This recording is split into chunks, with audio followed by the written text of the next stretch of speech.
नमस्ते, आत्मबंधन सभी मास्टर्स को सभी का स्वागत है आज के सेशन में। कल 15 अगस्त का हम लोगों ने गाने वगैरह गाए देशभक्ति के, और आज हमारे बीच में अर्चना जी आई हैं।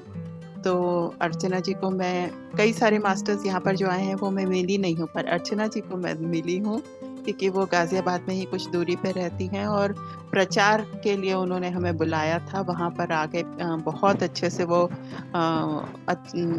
उनके ही जगह पे बहुत गाजियाबाद में प्रचार करती हैं। इसके अलावा अर्चना जी कम से कम मेरे समझ से 3-4 साल से PSSM से जुड़ी हैं, और PMC हिंदी पे भी वो आप उनका सेशंस देख सकते हैं। इसके अलावा शायद PCS एक और दिल्ली का ही ग्रुप है, या यहाँ का ग्रुप है, वहां पर भी वो सेशंस लेती हैं, और कई जगह और भी लेती हैं, जितना मुझे पता नहीं है उतने भी और भी कई कई लेती हैं। तो आज अर्चना जी ये 40 मास्टर्स की सीरीज में आज हमें विभीषण जी का मैसेज संदेश सुनाएंगी। तो पहले स्वाध्याय होगा, फिर 10 मिनट का ध्यान होगा, और फिर हम इनसे कोई प्रश्न या इनकी जर्नी के बारे में या कुछ भी और पूछ सकते हैं। तो welcome Archana ma'am, thank you for being here. Thank you, welcome welcome, thank you ma'am, over to you. Thank you सभी को Atmabandhan. Thank you so much Anuradha ji मुझे मौका देने के लिए। तो फ्रेंड्स, आज का स्वाध्याय हम शुरू करते हैं। 40 मास्टर्स 40 मैसेजेस, जैसा कि हर दिन एक एक मास्टर्स का ये स्वाध्याय यहाँ पर हो रहा है।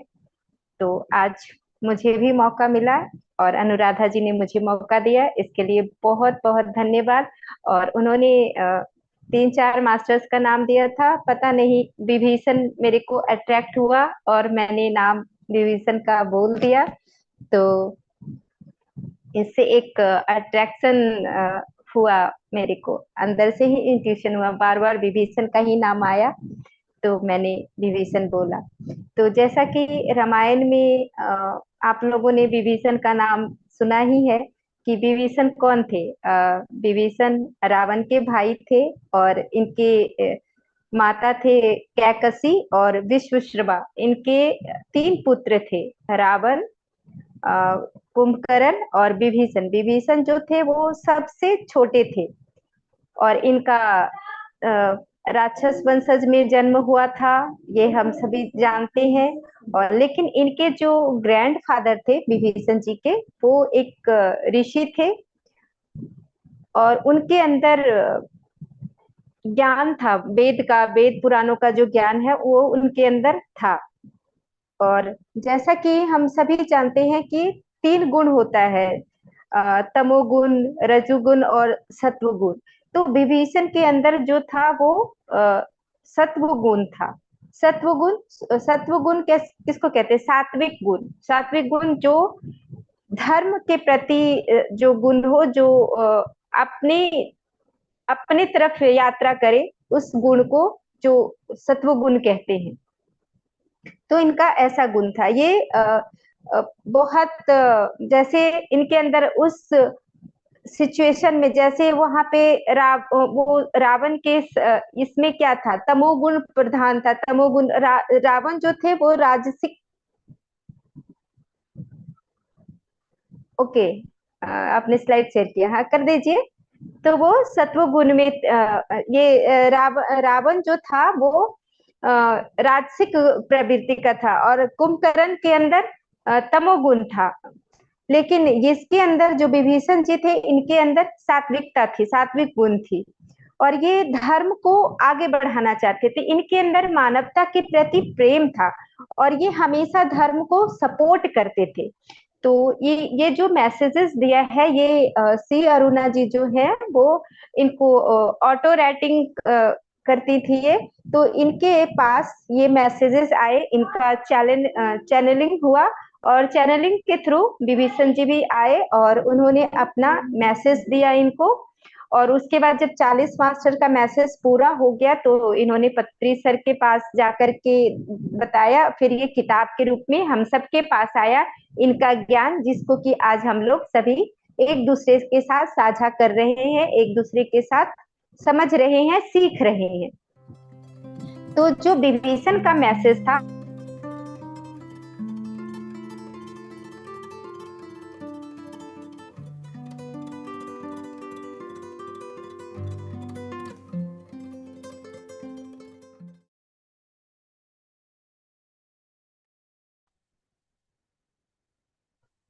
हाँ ओके, एक मिनट, मेरा कॉल आ गया था, एक मिनट। कोई बात नहीं मैम, कोई बात नहीं।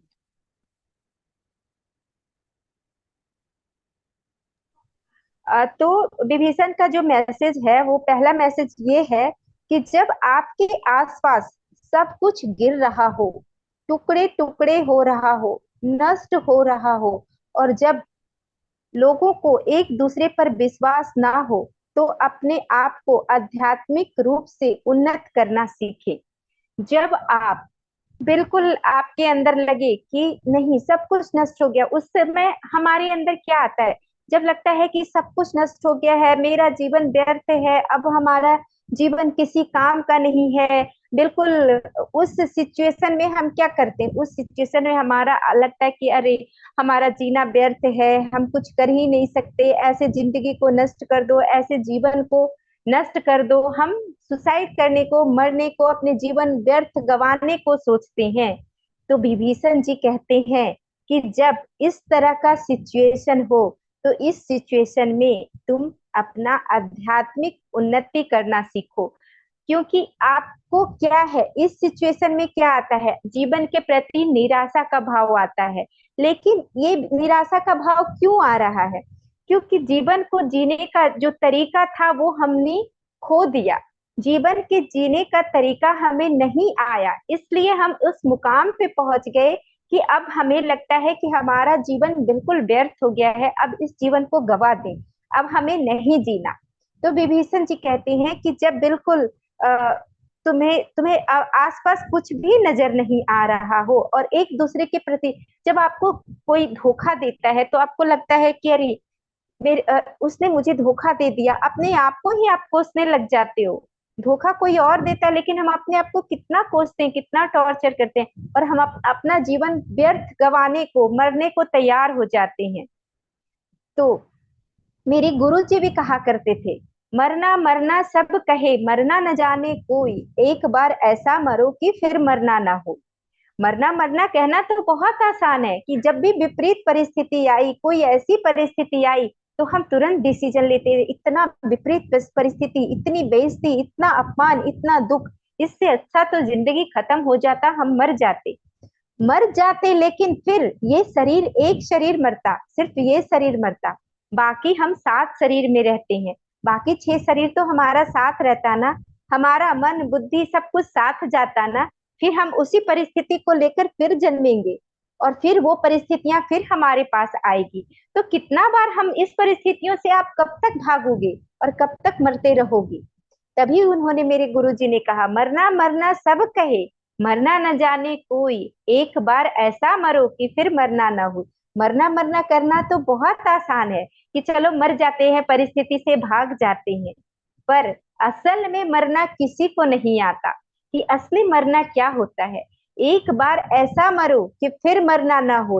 आप इस प्रकार मरो, इस प्रकार मरना भी सीखो, इस प्रकार मरो कि जन्म मृत्यु का भेद ही खत्म हो जाए, ये जन्म मृत्यु का जो चक्कर है, वो झंझट ही खत्म हो जाए। तो कितना सुंदर वो सेंटेंस बताते हैं ये इस लाइन में कि मरना मरना सब कहे, मरना न जाने कोई, एक बार ऐसा मरो कि फिर मरना ना हो। एक बार आप इस तरह से अपने आप को अ, आध्यात्मिक उन्नति पे अग्रसर करो, आध्यात्मिकता के इस मुकाम पे पहुंच जाओ कि जन्म मरण का जो चक्र है, वो खत्म हो जाए, वो टूट जाए। तो इस प्रकार आप आध्यात्मिक उन्नति करो, आध्यात्मिकता के इस चरम मुकाम पर आप पहुंचो। तो इनका यही संदेश है, विभीषण जी का कितना सुंदर मैसेज है कि अगर आपके पास विपरीत परिस्थिति आती है, तो आप घबरा जाते हो, उस परिस्थिति से घबराना नहीं है। वो परिस्थितियां आपको याद दिलाने आई है कि आपका रास्ता आध्यात्मिकता की ओर है, आप रास्ता भटक गए हो। ये परिस्थितियां आपको याद दिलाने आई है कि आप अपने आध्यात्मिक रास्ते पे अग्रसर हो जाओ, आध्यात्मिक उन्नति करो।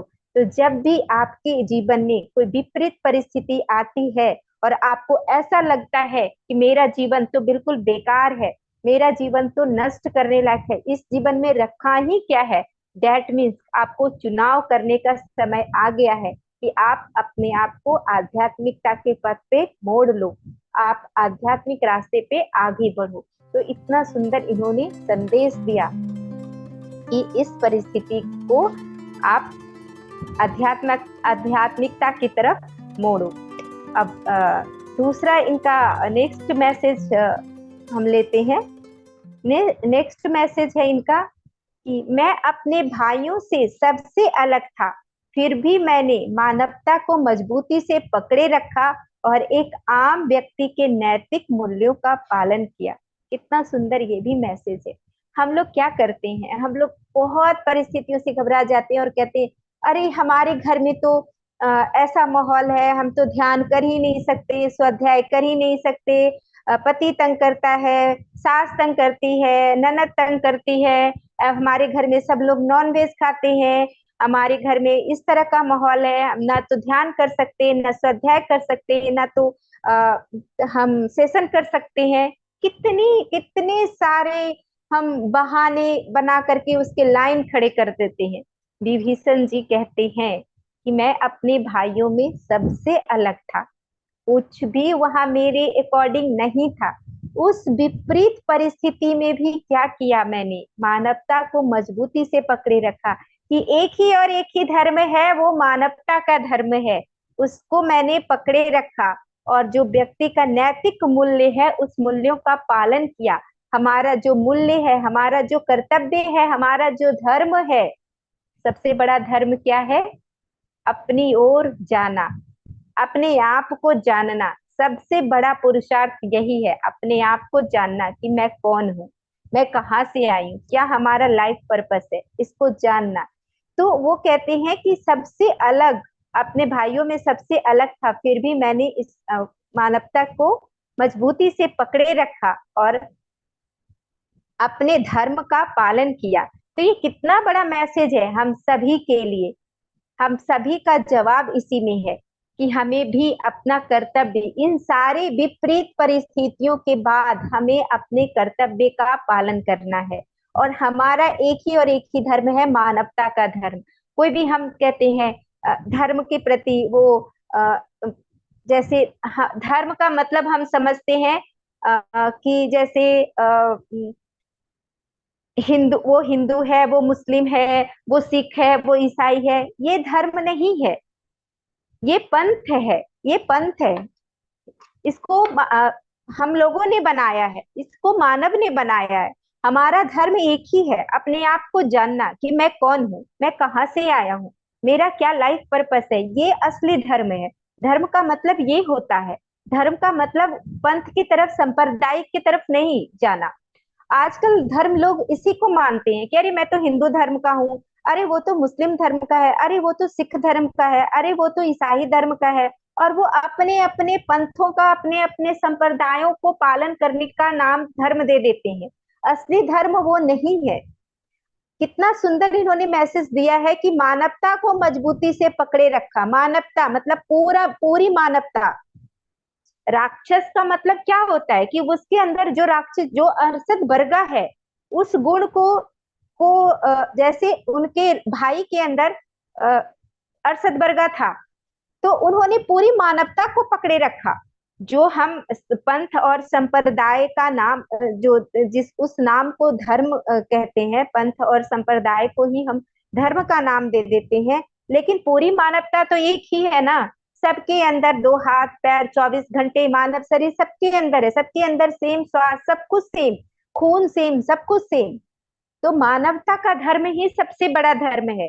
हर एक को एक ही मानवता के स्तर पे देखना है कि वो भी इंसान है, उसके पास भी 24 घंटा है, उसके पास भी श्वास है, उसके पास भी मानव शरीर है। तो हमें सबको इक्वलिटी से ध्यान सिखाना है, ध्यान बताना है, धर्म के आधार पे विभाजित नहीं करना है। तो मानवता को वो उन्होंने मजबूती से पकड़ के रखा कि ये नहीं कि सबके अंदर, सब अपनी अपनी यात्रा करने के लिए आए हैं, उनके अंदर क्या है, वो किस गुण में है, उसी गुण से उनको आगे बढ़ाना है। हमें उसके अंदर झांक करके नहीं देखना। और जैसे हमें पत्री सर ने बताया है कि नो जजमेंट नो कम्प्लीमेंट, मतलब हमें किसी को जज नहीं करना है। उसकी जो यात्रा है, आपका कार्य क्या है, आप ध्यान कर रहे हैं और उनको भी ध्यान के बारे में सिखाइए, ध्यान के बारे में उनको भी बताइए। वो कितना समझते हैं, क्या करते हैं, ये उनकी जर्नी है।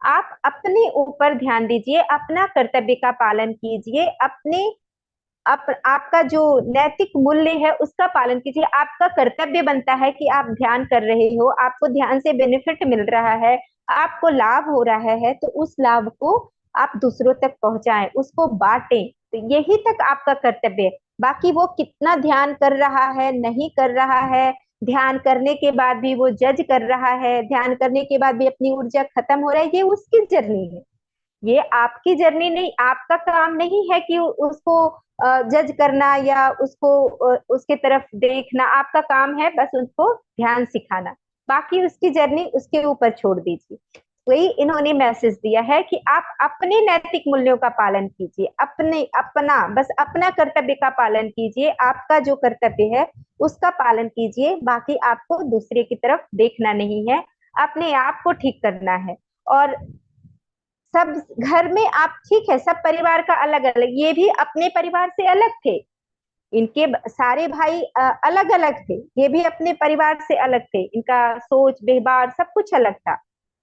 लेकिन फिर भी इन्होंने उस स्थिति में भी अपने आप को उधर नहीं ढाला और कोई बहाना नहीं दिया कि मेरा परिवार ऐसा तो मैं ऐसा कार्य कैसे करूं, मेरा परिवार ऐसा है तो मैं धर्म का कार्य कैसे करूं, मेरा परिवार धर्म विरोधी है, मेरा परिवार इन सब चीजों का विरोध करता है तो मैं आगे कैसे बढ़ूं। ऐसा इन्होंने अपने जीवन में आने नहीं दिया।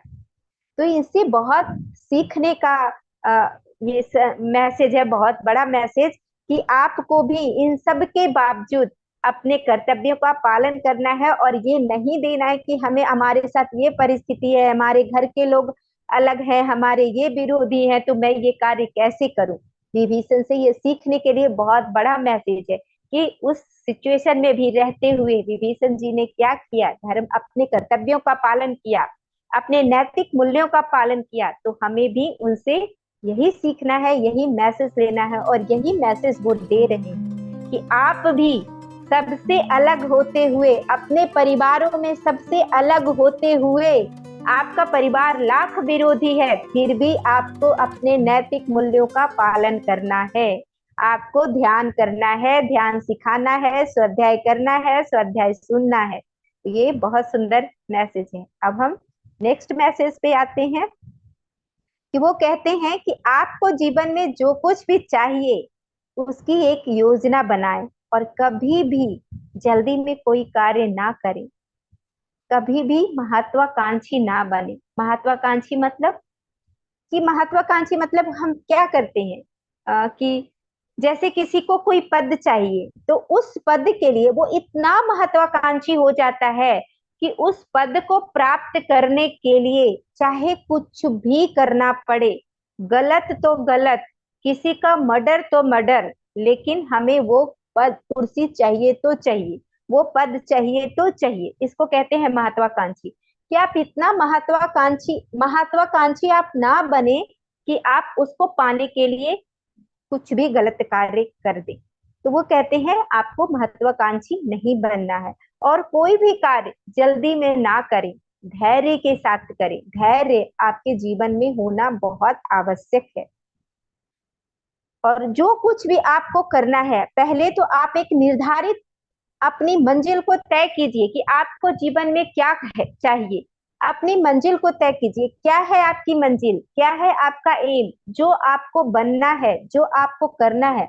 अपनी मंजिल को तय कीजिए और उसके अनुसार योजना बनाइए कि आप उस कार्य के प्रति, उस मंजिल के प्रति कितना निश्चय से, कितना डेडिकेटेड होकर के आप कार्य कर रहे हैं।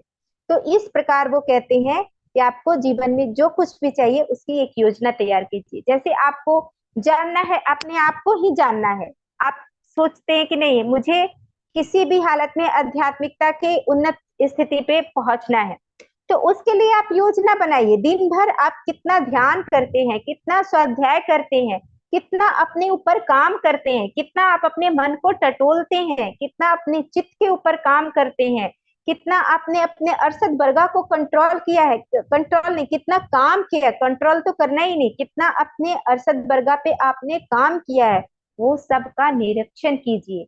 धैर्य रखिए और धैर्यता पूर्वक अपने इन अरसद बरगा पर कार्य कीजिए, तभी आप अपने कार्य में सफल हो पाएंगे। तो एक योजनाबद्ध तरीके से आप कार्य करते जाएंगे तो आपको मंजिल जरूर मिलेगी। तो इस प्रकार वो कहते हैं कि आज न कल एक न एक दिन आप अपनी मंजिल पे जरूर पहुंचेंगे। चाहे जो भी आपके जीवन में जो कुछ भी आप बनना चाहते हैं, करना चाहते हैं, आप उसके प्रति योजना बनाइए। अगर आप डॉक्टर ही भौतिकता में देखें तो डॉक्टर बनना चाहते हैं, इंजीनियर बनना चाहते हैं, या जो कुछ भी बनना चाहते हैं, करना चाहते हैं, उसके प्रति एक योजना बनाइए और धैर्य रखिए और उस योजना के तहत आप कार्य कीजिए। कोई जल्दीबाजी नहीं करना है, महत्वाकांक्षी नहीं बनना है, मतलब गलत तरीके से उस चीज को नहीं पाना है। तो इस प्रकार अगर आप धैर्यता पूर्वक अपनी मंजिल की तरफ आगे बढ़ेंगे, एक निश्चित मंजिल की तरफ आगे बढ़ेंगे, तो आपको सफलता हासिल जरूर होगी।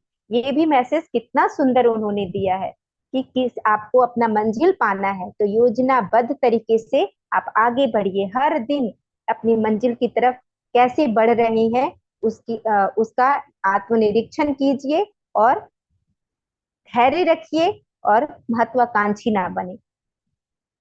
उसके बाद इन्होंने बोला है कि हमेशा एक सामान्य व्यक्ति रहकर आध्यात्मिकता में आगे बढ़े। जैसे हमारे अंदर क्या है, अगर हम आध्यात्मिकता में आगे बढ़ते हैं या किसी भी कार्य में कोई भी पद हमें मिलता है, सबसे पहले हमारे अंदर अहंकार आ जाता है। अरे मैं तो ये, मैं तो वो, मैं तो सबसे महान, मैं तो इस पोस्ट पे हूँ। सब अगर आप हायर पोस्ट पे चले जाते हैं तो दूसरे जो रहते हैं आपसे नीचे के पोस्ट पे, उनको आप बहुत तुच्छ समझते हो। कभी भी आप ये नहीं मानते कि मैं कितना भी ऊपर पोस्ट पे हूँ लेकिन हूँ तो ह्यूमन बीइंग्स ही ना, हूँ तो एक मानव ही ना, एक साधारण मानव। जैसे वो मानव है वैसे ही मैं मानव हूँ। आप अपने घर पे ही उदाहरण दे लीजिए ना, आप अपने आपके घर में जो काम वाली आती है, आप उससे कैसा व्यवहार करते हैं, आप उसको किस दृष्टि से देखते हैं, उसी से आप देख लीजिए। आप समझते हैं नहीं, हमारे पास तो वो काम वालिया है, वो तो काम करने के लिए आई है, वो तो हमसे बहुत स्टेटस में हर चीज में बहुत कम है, कितना कम आंकते हैं। कभी ये नहीं सोचते कि जिस ईश्वर ने हमें बनाया है उसी ईश्वर ने उसे भी बनाया है। ये भाव हमारे अंदर कभी नहीं आता। हम कभी भी उसको बराबर की श्रेणी में नहीं देखते, इसीलिए हम उससे अच्छे व्यवहार नहीं करते। उसको खाना भी कैसा देते हैं, बचा कुचा खाना दे देते हैं। क्यों? क्योंकि हम उसे तुच्छ समझते हैं, कभी भी बराबर नहीं समझते, कभी भी नहीं सोचते कि वो भी हमारे बराबर ही है। ये भाव हमारे अंदर नहीं आता। तो ये कहते हैं कि हमेशा आध्यात्मिकता में बढ़ने के लिए हमेशा आपको सामान्य व्यक्ति बनकर रहना है। आपको कभी आपके अंदर ये भाव नहीं आना चाहिए कि हम बहुत ऊंचे हैं या हम बहुत ज्ञानी हैं या हम बहुत ये हैं वो हैं, कभी भी नहीं। क्योंकि हम सभी एक जरिया हैं, सब कार्य वो ईश्वर करवा रहा है, वो परमात्मा करवा रहा है। हम परमात्मा को भूल जाते हैं, तभी हमारे अंदर ये अहंकार आ जाता है, तभी हमारे अंदर ये चीजें पनप जाता है, छोटा और बड़ा का, कि मैं बड़ा हूँ उससे और वो हमसे तो छोटा है। तभी हम उस काम वाले को थैंक यू नहीं बोलते कि अरे कितना बड़ा आभार व्यक्त नहीं करते कि कितना बड़ा कार्य कर रही है वो। हमारे जूठे बर्तन, जो हम जूठा बर्तन कर देते, जो हम घर गंदा करते हैं, हमने घर गंदा किया और हम उससे घर साफ करवा रहे हैं, उसके बदले वो पैसे ले रही है, क्योंकि उसकी उसकी मजबूरी है, वो पेट भरने के लिए, अपना लालन पालन करने के लिए वो काम कर रही है। उस कार्य के लिए हमें तो उसका आभार प्रकट करना चाहिए, धन्यवाद करना चाहिए, और हम वो नहीं करते, क्योंकि उसके अंदर भी वही ईश्वर मौजूद है जो हमारे अंदर है। ये भाव हमारे अंदर नहीं आता। और ये भाव तभी हमारे अंदर आएगा जब हम अपने आप को बिल्कुल सामान्य व्यक्ति समझेंगे और हम आध्यात्मिक पथ पे होंगे, ध्यान करेंगे। और जब हम ये चीज अपने आप को जरिया मानेंगे, अपने आप को अहंकार से निवृत्त करेंगे, निवृत्ति होगी हमारे अंदर से, अहंकार खत्म होने लगेगा, तभी हम इन सब चीजों को समझ पाएंगे, जान पाएंगे। तो ये कहते हैं कि हमेशा अपने आप को सामान्य व्यक्ति समझना है, सामान्य व्यक्ति मानना है, कभी भी अपने अंदर अहंकार नहीं आने देना है। फिर नेक्स्ट है इनका, मैं यहाँ आप लोगों को यह सिखाने आया हूँ कि आप सभी को अध्यात्म की तरफ जाना है। आपकी भलाई इसी में है। अपने आसपास के लोगों को भी आध्यात्मिक रास्ते पर जाने के लिए प्रेरित करें। जीवन का सत्य यही है, असली धर्म यही है। कितना सुंदर मैसेज दिया है इन्होंने कि मैं यहाँ पर, वो बताते हैं अरुणा जी से कि मैं यहाँ पर सभी को ये मैसेज देने आया हूँ कि आप सभी को आध्यात्मिकता की ओर अग्रसर होना है और इसी में आपकी भलाई।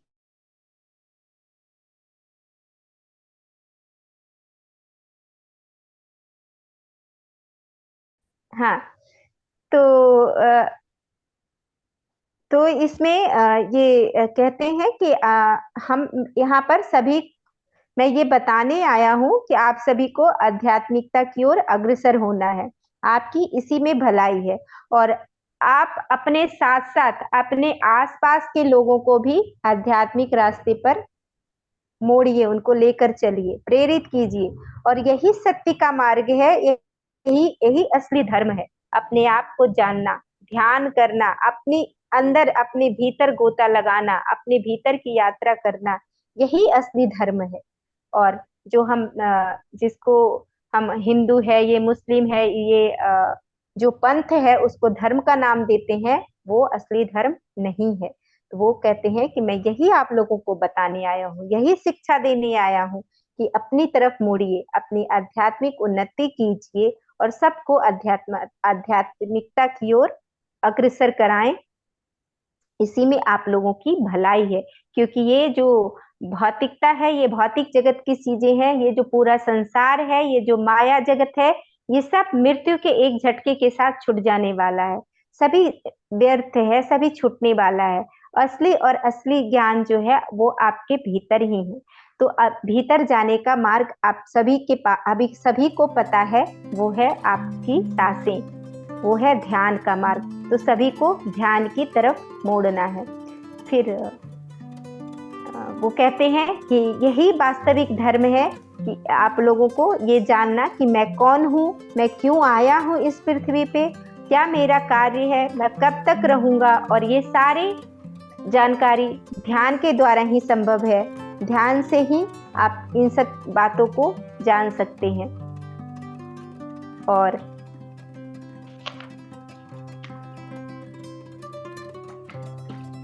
ये इतना सुंदर इन्होंने मैसेज दिया विभीषण जी ने, जो मैंने आप लोगों के साथ। और पुनः बहुत बहुत धन्यवाद अर्चना जी, आप यहाँ आए और हमें विभीषण जी का जो संदेश था वो आपने दिया। बहुत बहुत थैंक यू। और मैं समझ सकती हूँ कि यहाँ आपको कुछ अट्रैक्शन रहा होगा विभीषण जी का, और या हमने आपसे सुनना रहा होगा, ये भी हो सकता है। तो अर्चना जी बहुत अच्छे से एक वक्ता हैं, प्रचार भी करती है। प्रचार धर्म के बारे में हम लोग 2-3 दिन पहले ही हमारे ग्रुप में बड़ी बात हो रही थी। तो प्रचार धर्म या अरशद वर्गा या विभीषण जी का कोई अगर आपके मन में प्रश्न हो, या उनकी यात्रा के बारे में कोई प्रश्न हो कि वो यहाँ तक कैसे पहुंची, तो जरूर कोई आप कोई कुछ पूछना चाहें तो पूछ सकते हैं, बोल सकते हैं। मेरा तो मैम यही प्रश्न रहेगा आपसे। नमस्कार, आत्मवंदन सभी को। आज बहुत अच्छा लगा मैम, अर्चना मैम से सुन के विभीषण का सबसे अच्छे से रखा, क्योंकि ये टॉपिक इतने आसान नहीं है, क्योंकि राधा कुल में पैदा हुए और पूरी मानवता के तरफ उनका था, और उनके मैसेजेस भी हमारे सामने, सारे मैसेजेस हमारे लिए मार्गदर्शी मैम ने बहुत अच्छे से रखा और भजन भी बहुत अच्छे से सुनाई इनके साथ। तो मैडम को बहुत बहुत धन्यवाद, बहुत बहुत। Thank you, thank you. Annapurna ji भी बहुत अच्छे से गाती हैं और भजन हमें सुनाती है। एक आनंद ब्रह्मा में भी उन्होंने पार्टिसिपेट किया हुआ है। अगर कोई और बोलना नहीं चाहता तो अर्चना जी, अगर दो शब्द अगर आपके पास समय हो तो हमें बताएं कि आप इसमें कैसे मुड़ी अध्यात्म अध्यात्म में। और आप में एक एक कॉन्फिडेंस मैंने देखा है, क्योंकि मैं आपसे मिली हूँ, कि आप किसी को भी अप्रोच करके उनको ध्यान के बारे में बताने लगती हैं। तो अगर इसके बारे में कुछ या कुछ भी आप अपने बताना चाहें हमारे ग्रुप मेंबर्स को, क्योंकि हम लोग एक किस्म से इतना प्रचार नहीं, मतलब इतना भी नहीं करते जितना आप करती हैं। तो थोड़ा दो शब्द उसके बारे में। यस, जरूर जरूर। एक्चुअली देखिए, जो इन्होंने पहला जो विभीषण जी का क्यों अट्रैक्ट किया, देखो सबसे पहला मैसेज इन्होंने क्या दिया कि जब आपके पास ऐसी परिस्थिति आए कि आपको लगे कि नहीं अब बस, अब मेरे को अब इससे जब एकदम टूटना मरोड़ना वो परिस्थिति आ जाए ना, कि अब बस वाली परिस्थिति आ जाए, तो डैट मीन्स कि आपको वो चुनाव करने का मार्ग आ गया, समय आ गया है कि आपको चुनना है कि किस रास्ते पे आपको आगे बढ़ना है। तो वो परिस्थिति आपको आध्यात्मिकता की ओर अग्रसर कर देती है। तो मेरे जीवन में भी पहले से एक्चुअली आध्यात्मिकता तो पहले भी मुझे अट्रैक्ट करता था, मैं पहले भी थी। लेकिन हम लोग संसार में रहते हैं, और संसार में रहते हैं, ऐसे समाज में रहते हैं जहाँ की ये मेरा है, ये तुम्हारा है, ये घर मेरा है, ये इतना सुंदर स्टेटस का दिखावा करना, अरे वो मेरे पास इतना महंगा सोफा है, उसके पास तो अरे उसके उसका सोफा तो उससे भी बढ़िया है, उसके पास तो एप्पल का मोबाइल है, मेरे पास तो इतना महंगा सस्ता सा मोबाइल है। मैं भी वर्किंग थी, ऑफिस जाती थी, तो सबके पास एप्पल का मोबाइल देखती थी, मेरे पास तो मैं भी पति से आके कहती थी उसके पास एप्पल का मोबाइल है, हमें भी एप्पल का मोबाइल खरीदना है, हम और मेहनत करेंगे और पैसा कमाएंगे, ऐसे एक होड़ में हम जीते हैं और दिखावा में। लेकिन ये बचपन से मैंने पढ़ा था, सत्संग सुनती भी थी, सुना भी था कि ये सारी चीजें क्षण भंगुर है, नष्ट हो जाने वाली है। पर हम इस मार्ग में जीते जीते, इस संसार में जीते जीते ना भटक जाते हैं, पथ से खो जाते हैं।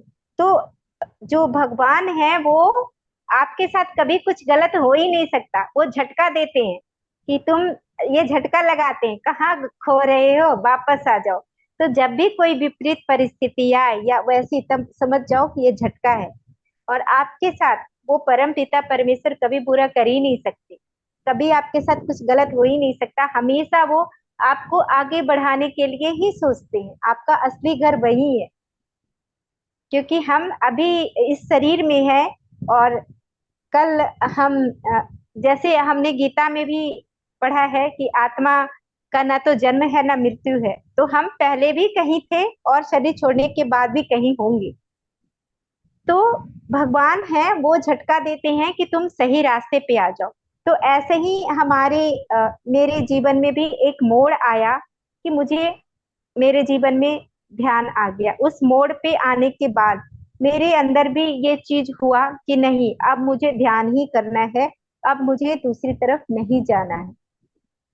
और ध्यान अपने आप मेरे पास आया कि एक आंटी थी, वो मेरे ही फ्लोर पे एक के बाद एक परिस्थिति मेरे पास ऐसी आती गई कि अब लगा अब बस, अब इससे बुरा कुछ नहीं, अब बस हो गया। तो उस परिस्थिति से निकलने के लिए मेरे पास ध्यान, आंटी ने ध्यान का बोला, तो मैंने सोचा ये तो वही ध्यान होगा, ओम शांति ओम वाला, क्या करना है। मैंने सोचा चलो एक बार जाके देखते हैं, एक बार और वो भी सोचने में मैंने 15 दिन का समय लिया। 15 दिन के बाद जाकर के मैंने ध्यान किया। तो ध्यान में आधा घंटा ध्यान करने के बाद मुझे काफी अच्छा रिलैक्स फील हुआ, बहुत ही अच्छा लगा। तब से आज तक की जर्नी मेरी कंटिन्यू है, तब से एक दिन भी मैंने ध्यान नहीं छोड़ा।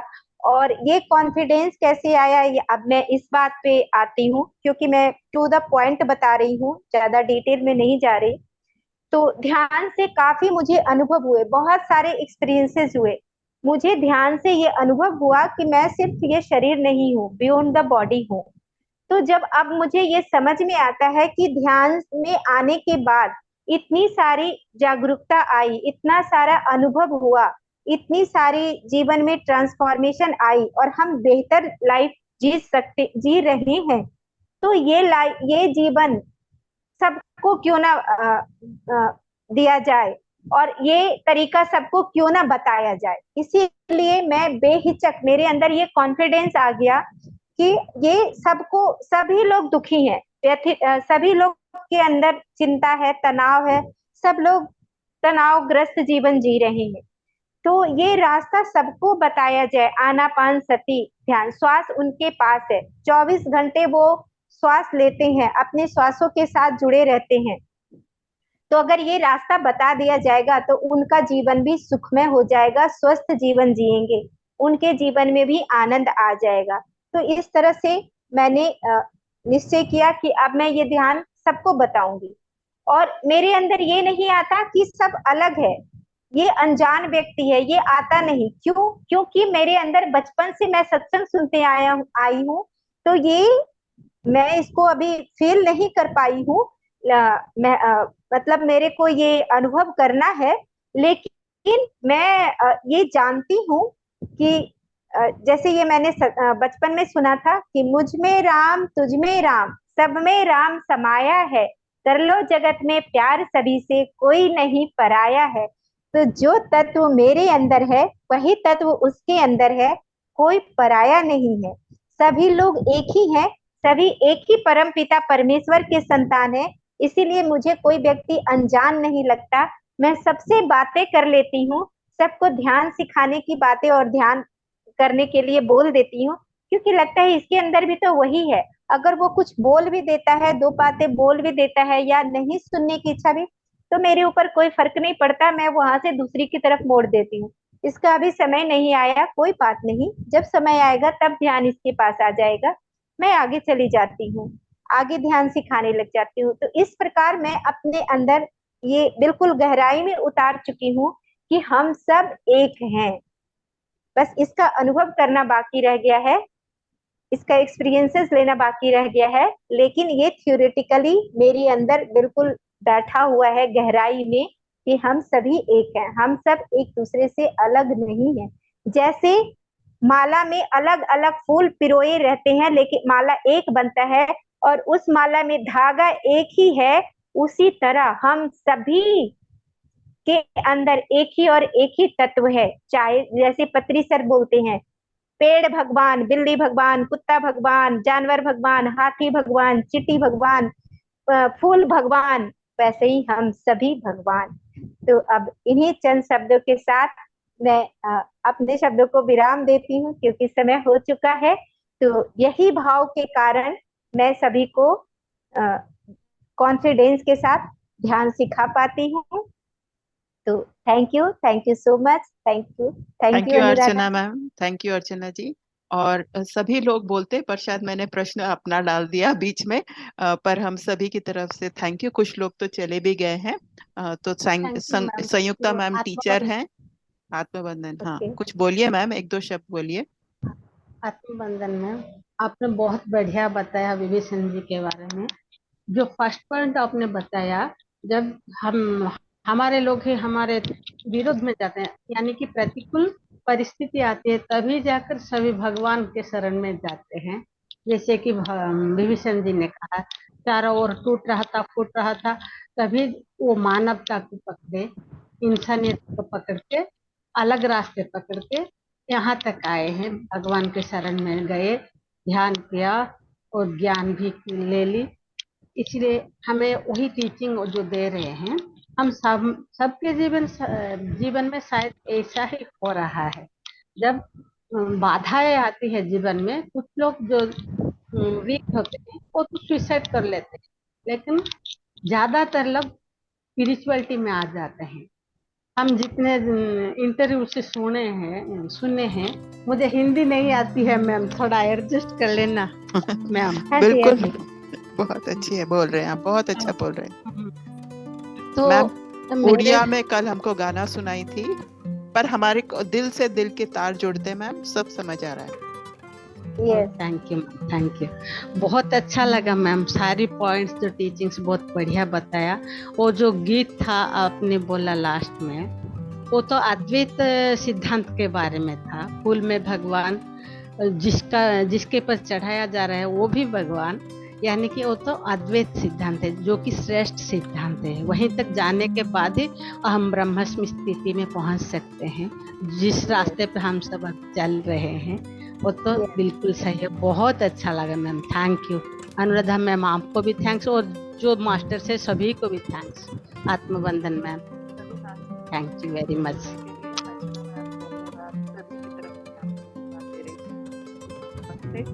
फिर मिलते रहेंगे आपको। थैंक यू अनुराधा जी, मुझे मौका देने के लिए थैंक यू सो मच।